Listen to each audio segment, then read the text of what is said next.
20,000 টাকার মধ্যে সমস্ত স্মার্টফোনগুলো এবার মারা পড়বে, কারণ তাদের কিল করে ফেলবে পোকোর নতুন smartphone Poco X5 5G।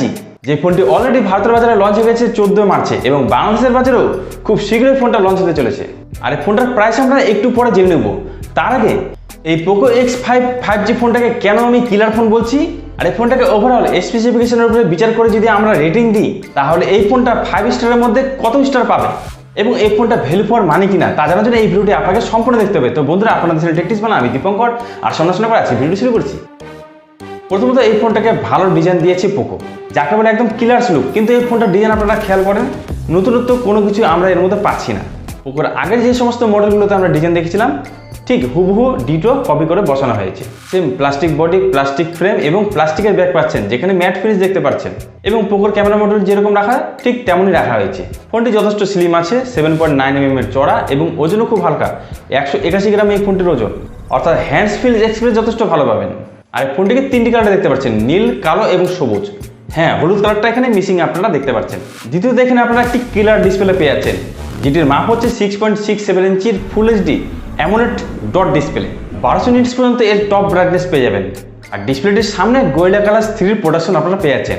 Overall একটি কিলার ডিসপ্লে পাচ্ছেন। তৃতীয়ত এখানে 6 nanometer বেস করে তৈরি স্ন্যাপড্রাগন 695 মতন একটি দুর্দান্ত পরীক্ষিত প্রসেসর পেয়ে যাচ্ছেন, যার ইন্ট্রোডিউস করে আপনারা পেয়ে যাবেন 4 লাখের উপরে। অর্থাৎ ভালো কোয়ালিটির একটি প্রসেসর পাচ্ছেন। তারপর এখানে LPDDR4X পাচ্ছেন এবং UFS 2.2 স্টোরেজ টাইপ পাচ্ছেন। অর্থাৎ গেমিং খেলার জন্য এবং ভালো পারফরমেন্সের জন্য একদম পারফেক্ট কিলার প্রসেসর পেয়ে যাচ্ছেন এই ফোনটাতে। চতুর্থত এই ফোনে আপনারা কিলার ক্যামেরা সেটআপ পেয়ে যাচ্ছেন। 48 মেগাপিক্সেলের মতন এখানে মেন ক্যামেরাটি পাচ্ছেন এবং 8 মেগাপিক্সেলের একটি আল্ট্রা ক্যামেরা পাচ্ছেন। তবে 2 মেগাপিক্সেলের একটি ম্যাক্রো সেন্সর পাচ্ছেন, যেটি খুব একটি কাজে লাগবে না। এবং সামনে 13 মেগাপিক্সেলের মতন একটি ভালো সেলফি ক্যামেরা পাচ্ছেন। তাছাড়া ফোনটাতে 5000 mAh এর ব্যাটারি পাচ্ছেন, 33 ওয়াটের চার্জিং সাপোর্টও পাচ্ছেন। এবং সিকিউরিটি যদি বলি, তাহলে এই ফোনটার সাইডে ফিঙ্গারপ্রিন্ট আরো সেন্সরটি পাচ্ছেন এবং IP53 স্প্ল্যাশ প্রুফ এবং ডাস্ট প্রুফ রেটিংও পেয়ে যাচ্ছেন। তো ওভারঅল ফোনটির যা স্পেসিফিকেশন আছে, সেই হিসেবে ফোনটি পোকো X5 Pro থেকে একটু নিচে আছে বা ডাউনগ্রেড বলতে পারেন। এবং কিছু কিছু ক্ষেত্রে পোকো X4 Pro এই ফোনটার সমান এই ফোনটাকে বলতে পারেন। তো যাই হোক, সেই হিসেবে এই ফোনটার দামও মাঝামাঝি আপনারা পেয়ে যাচ্ছেন। 6GB 128GB ভ্যারিয়েন্টের দাম ভারতের বাজারে রাখা হচ্ছে 18,999 টাকা। তো এই ফোনটা কিলার ফোন কিনা এবং ভ্যালু ফর মানি কিনা, সেটা আমরা এই ফোনটার রেটিংয়ের উপর জেনে নিচ্ছি। তো ওভারঅল এই ফোনটা রেটিং পেয়ে যাচ্ছে।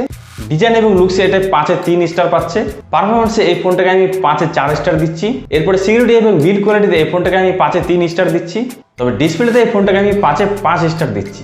আর ক্যামেরা আর ব্যাটারিতে আমি এই ফোনটাকে 5-এ 3 স্টার দিচ্ছি। ওভারঅল এই ফোনটার রেটিং যদি আমরা দেখি, তাহলে 5-এ 3.5 স্টার পাচ্ছে। অর্থাৎ আমার হিসেবে ফোনটা একদমই কিলার ফোনে পরিণত হচ্ছে না এবং ভ্যালু ফর মানিও আমি বলতে পারছি না।